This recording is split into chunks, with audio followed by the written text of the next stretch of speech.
It is certainly a high-profile clash and one to look forward to here at the Emirates. Arsenal against Liverpool. Who's going to prevail?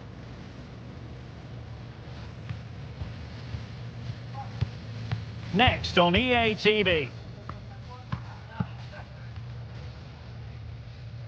Well, hello to you. The weather hasn't really cooperated. It has been raining here in North London. Our venue is the Emirates Stadium. My name is Derek Ray, and sitting alongside me in the commentary box, providing expert analysis, is Stuart Robson.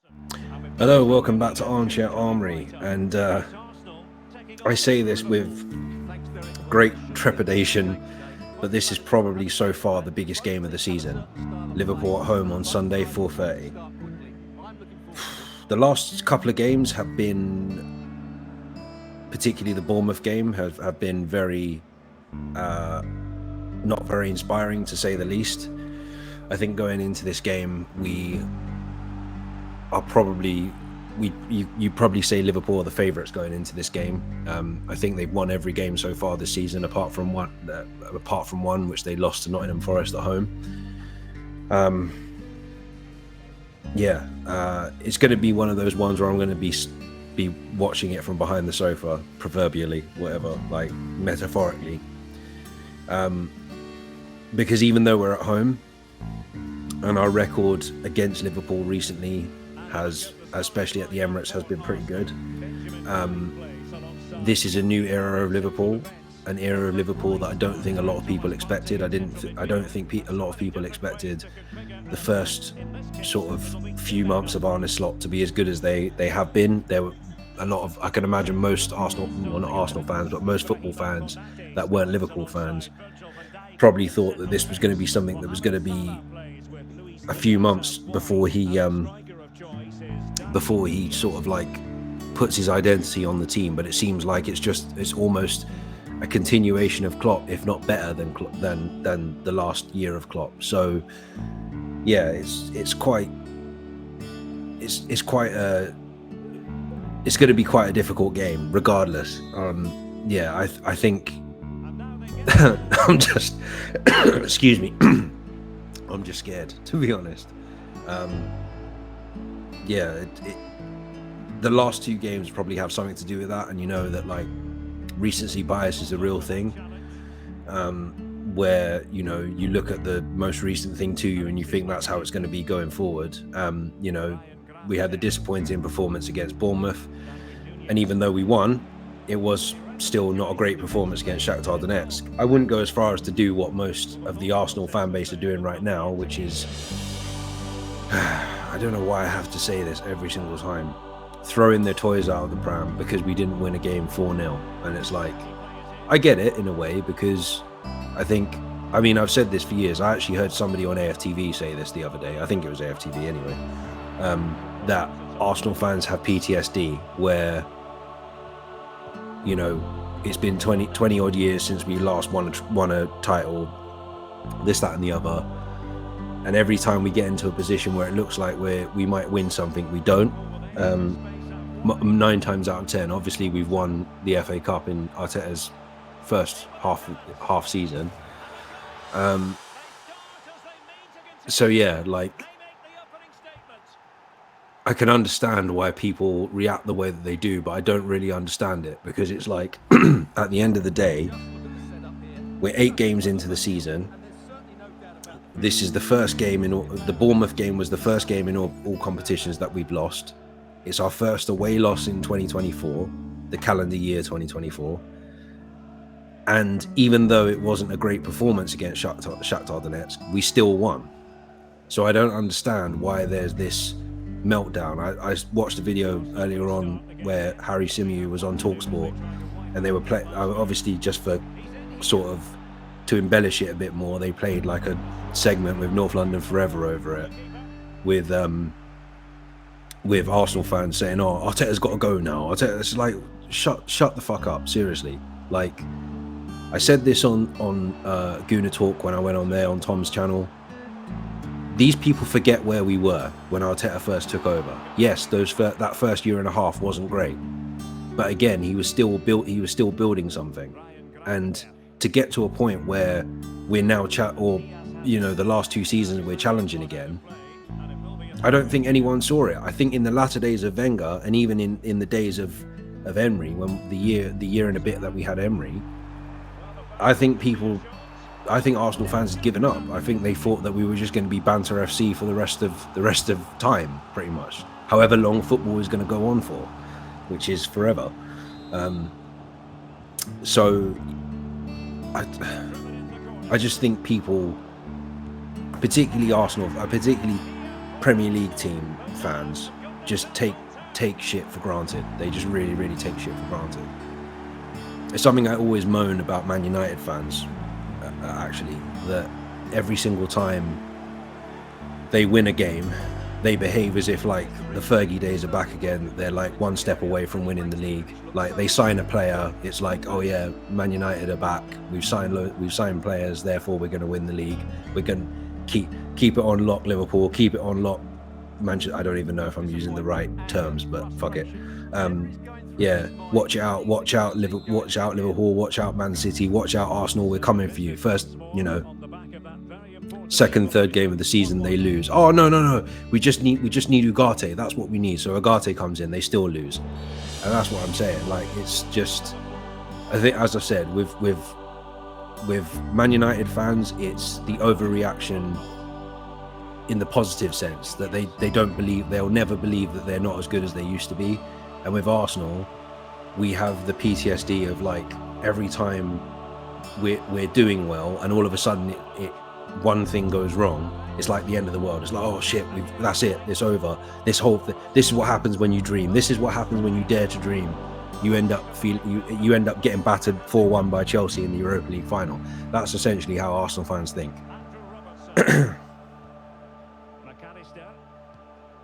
Excuse me. And it's just really, really getting on my nerves that every single. It's also the sort of fan culture that we've created now because of fan channels and stuff like that. It's like people are looking for any way to get themselves onto those channels or get themselves onto those platforms or whatever, by saying the most outrageous things or being the most reactive or whatever. It's like, oh, I could do that. I mean, in a way, you could turn around and say, let me be a little bit meta here and say that, yeah, like, Dan, you're doing the same thing. You're going on, you've decided that you can do better, or you can offer a different voice from those that are already out there, and you've decided to do the same thing. I don't sit here telling you how to think. I don't sit here saying, oh yeah, you should believe this about Arsenal. You should believe this about Arteta. You should believe this. I have my opinions. I just put them out there, and that's what I'm going to say. It's up to you whether you want to agree with me or not. I don't believe in. I spent a lot of my early childhood and my teenage years following the crowd and doing things to please people and placate people, and it didn't really get me anywhere. So I'm not going to sit here and tell people how to think. I'm not going to sit here and tell people how they should and shouldn't think about football, or should and shouldn't think about anything. I just think it's just boring that every single time we have a negative result, and this used to happen under Wenger, this used to happen under Emery. As soon as we have a bad result, oh yeah, well, that's it now. The project is over, the process is over, sack Arteta. No plan of what happens after that. It's just sack Arteta, it's all over, we're not going to win the league, blah blah blah. It's just boring. I mean, I know I said after the Bournemouth game that this loss, or the way we've been playing recently, makes me think that we're not as strong title contenders with Man City as a lot of people think we are. And I think that's true. I think we're going to have to do a lot of work to get back in there again, because Liverpool look better than us at the moment. I'd probably say goal scoring wise going forward, Chelsea look better than us at the moment. So and Chelsea gave Liverpool a game last week. So yeah, it's still a worrying time to some extent, but I wouldn't go as far as to say, oh, all hope is lost, we've got no chance, this is a top 4 battle, blah blah blah. As I said after the Bournemouth game, we don't have any right to win. We don't have any right to win the league. We don't have any right to win anything. Like, I think, again, another argument that, I mean, I've had people say this to me as well, when they're like, Arteta has to win something this season, otherwise, yeah, that's it. It's like, What are you talking about? Especially Man United fans. When Man United fans say it to me, I'm like, what are you talking about? Like, Ten Hag, yeah, he's won trophies, but like, you don't. Do you want to be a cup team? Do you want to be just winning FA Cups and Carabao Cups every season? Like, yeah, I get it. You want to win trophies. Football is about winning trophies to some extent. But compared to where we were, like, I think Arteta has a little bit of credit in the bank, unfortunately. Well, fortunately. I think, like I said before, I think a lot of these people in the public eye of sort of like football YouTubing or whatever you want to call it, they're people that have been known for being anti whoever the manager is at Arsenal at the time, and essentially they're trying to protect their brand. So it's like when Arsenal lose, it's like, well, I have to go back to that again, or I have to go back to my people that are on the same side as me. I think it's just fake, you know, like I just think it's fake. I think it's fake nonsense, and that's the thing, you know. If we lost the next 10 games, I would be sitting here saying Arteta needs to go, or start having questions over the manager or whatever. But I wouldn't literally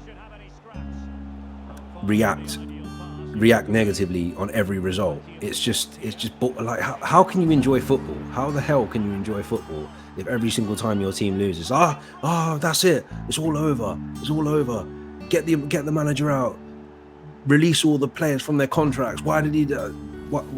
You're not enjoying the game. And regardless of the results, like, this is the first time in a few years where I've actually looked forward to sitting down, like, watching Arsenal. I know I don't go to games, and there are some fans out there that think I'm not a fan because I don't go to games. But fuck you if you do think that. I mean, you're entitled to your opinion, but yeah, I don't think it's relevant. I think you're wrong, but yeah, you're entitled to your opinion. But yeah, I'm just fed up with it. I'm just fed up with, you know, the negativity. And I just feel like people, it's two things. It's like, it's the fan culture that's been created in the last few years, probably since about 2016. It's society in general that has sort of an us and them reactionary culture that we have now, that everyone just reacts to whatever they're told. They see things and they just react. They don't think about it. They don't think about the bigger picture. They don't think logically. They don't think critically anymore. It's just ridiculous. And I think part of it is, people want to protect their brand. People want to protect their brand and make out as if like they were on that side all along. And it's like, yeah, you can change your mind. You're allowed to change your mind. You know, I wasn't sure when Arteta was appointed. I wasn't sure about it, obviously, because it was his first job. But I made sure to kind of remain open-minded. And, you know, when we got battered 5-0 by City in his first full season, I was like, this isn't going to go well. We won the FA Cup. Well, I know the FA Cup was before that, but we won the FA Cup and it was like, I can see what he's doing.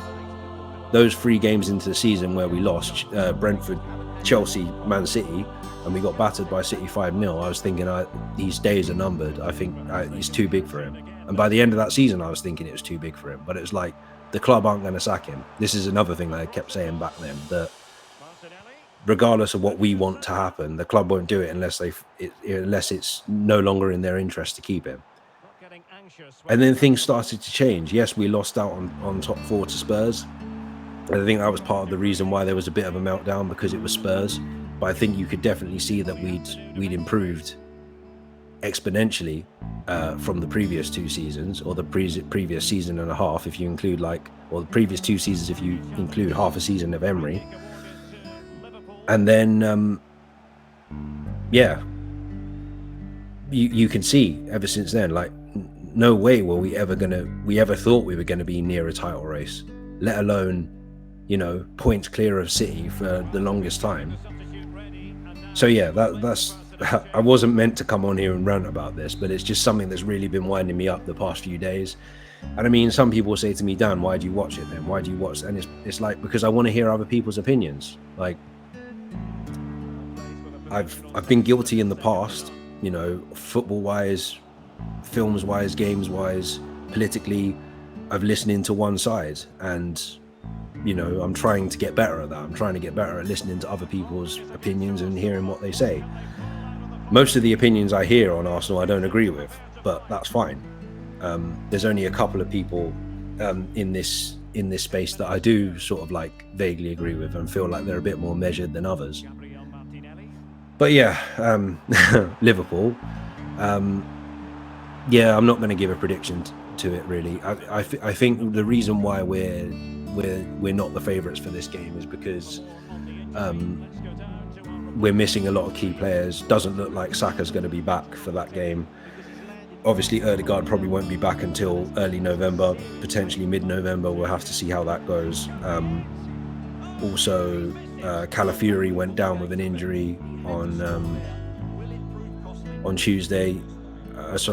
On Tuesday against Shakhtar Donetsk. So I have no idea whether he'll be fit or whether we'll have someone there to play left back. Timber is still there's a question mark on him. Yeah, we've got a lot of injuries, and you know, the one thing I will agree with some of the people that make this criticism is that our squad depth is a little bit in question at the moment. If you look at Liverpool, they've got a much deeper squad than we do. So yeah, it's a little bit worrying going into this game. I mean, I know I said that, you know, our record against them at home is pretty good in the last few years. I think we've beaten them twice in the last two seasons at the Emirates. But yeah, this is a new Liverpool team, and they seem a little bit more ruthless than they did under Klopp. So yeah, we'll just have to see what happens. I'm not going to make any predictions, just because this is one of those games that I feel if I predict it, it's going to go tits up. So I'm not going to do that. But yeah, sorry I ranted for so long and didn't really talk about my thoughts on what's going to happen in the game. But yeah, I just thought I needed to get that off my chest because I'm just getting wound up constantly by football fans in general. Just the way people talk about football now is just fucking annoying. Anyway, I hope you enjoy. Well, I don't think you actually will hear any more of the simulation, just because I've spoken for over the time that the simulation is going to last. So, oh well. I hope you enjoyed me talking anyway. Like and subscribe. I will see you after the game on Sunday. Take care and stay safe.